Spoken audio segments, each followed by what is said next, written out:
Terça-feira, 27 de dezembro de 2023, e eu venho aqui mais uma vez para falar com vocês depois da passagem do Natal, da celebração do nascimento do menino Jesus, o bebê judeu que abalou o mundo.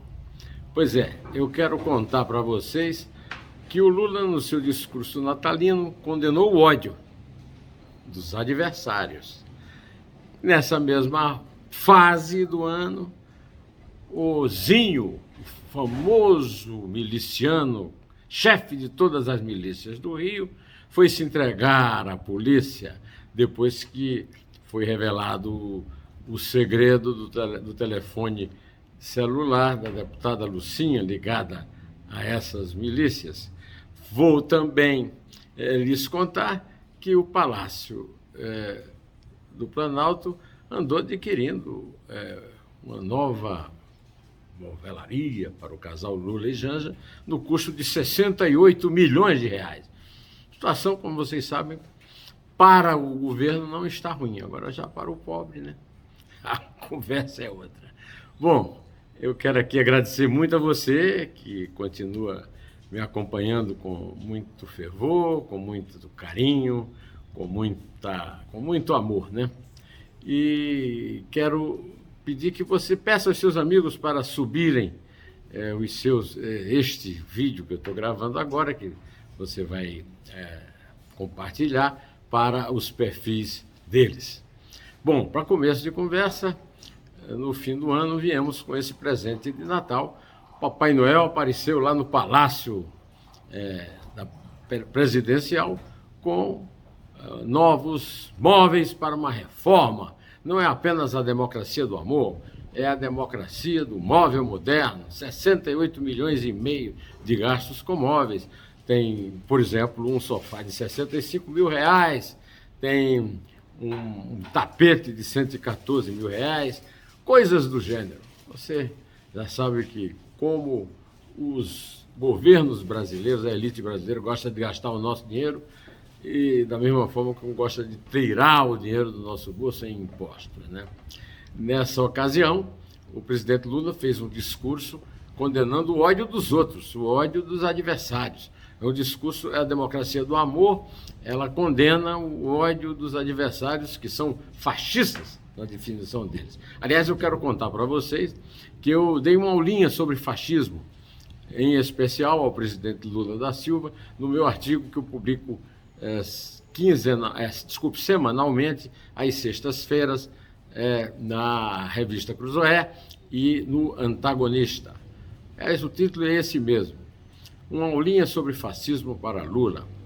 Então, meus amigos, também tivemos outros fatos importantes, não apenas na área do governo, mas desde que a polícia descobriu o telefone da deputada Lucinha com trocas de carinhos e declarações com milicianos, que ficou mais fácil para a Polícia do Rio prender de novo o famoso chefão miliciano Zinho. Zinho já foi preso uma vez, está sendo preso agora de novo, e esperamos que desta vez não seja solto por alguma decisão generosa de algum órgão superior, né, lá da alta corte da justiça brasileira, que é muito generosa com os delinquentes e muito severa com os cidadãos comuns como nós, né? Bom, eu quero também contar para vocês que os chineses que iam construir uma cidade trilionária no interior da Paraíba desistiram quando houve acusações. Que diabo era que esses chineses estavam trazendo lá para Marataca, no interior da Paraíba, hein? Eu estou aqui em Campina Grande e estou aí acompanhando. Disse que vão procurar outro lugar para construir essa cidade que custa exatamente um PIB inteiro do Brasil, né? Eu fiquei muito alegre e comovido de receber hoje uma mensagem do meu amigo Paulo César Lima, que foi da seleção de 70, o melhor time de futebol da história da humanidade, né? Ele visitava Zagallo. E eu considero Zagallo que foi meu ídolo e meu algoz, era meu ídolo quando jogava no Flamengo, no começo de carreira, depois meu algoz quando passou a jogar e depois treinar o Botafogo. Considero Zagallo o melhor técnico de futebol que já houve na história do futebol mundial. Basta ver o fato de que ele é o único que foi campeão do mundo como atleta, ponta esquerda da seleção brasileira e, ao mesmo tempo, treinador da seleção tricampeã lá no México. Agora, isso torna obrigatório a falar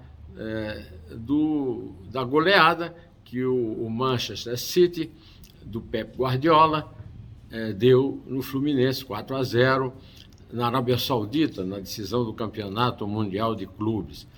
A goleada expressou um jogo que até que eu diria que o Manchester City ganhou preguiçosamente.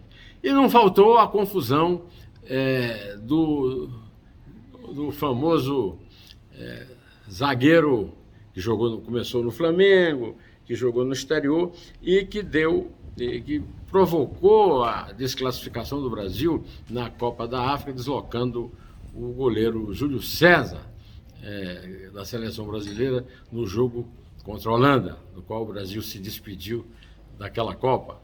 Ele ouviu um jogador adversário dizer olé, que não é ofensa, 4-0. Aí e quis fazer uma confusão, né? Felipe Melo.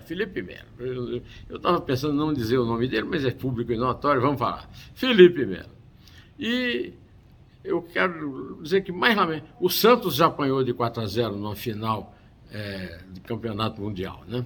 Agora o Santos está na segunda divisão, não deverá ser o futuro do Fluminense.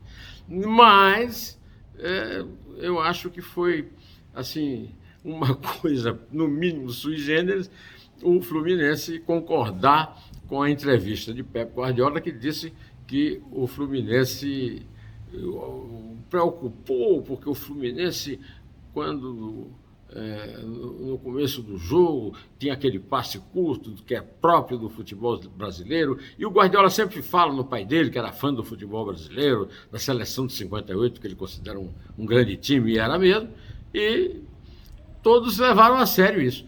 Eu só posso levar ou numa cortesia exagerada, achei que não tinha necessidade nenhuma da entrevista do Guardiola, ou numa gozação também exagerada. O certo é que levar isso a sério talvez algo semelhante a levar de 4. Né? Olha, levar de 4 foi pouco. Viu? Eu vi o jogo e torci pelo Fluminense, eu torço sempre pelo time brasileiro, mas o Fluminense entregou o jogo assim tranquilamente. O Manchester City passeou. Havia uma diferença enorme entre os dois times e os próprios jogadores do técnico do Fluminense reconheceram que era uma seleção mundial contra um time comum, né? Não gosto daquela gozação que fizeram que o Fluminense era um time de aposentados, mas também não gosto da forma como se recebeu uma coisa que pode ser uma gozação ou um elogio exagerado, como foi o caso. Eu quero convidar você para acompanhar, desde domingo, está no ar aqui no meu canal, Dois Dedos de Prosa com o cineasta paraibano Pojuca Pontes. Entre outras coisas importantes que ele revela num livro novo que ele está lançando, sobre 40 vultos que ele considera os maiores da humanidade, que a Bibi Ferreira estava em dificuldade financeira porque a Tupi não pagava, vendia o salário, em vez de pagar salário, dava geladeiras, objetos de anunciantes, né?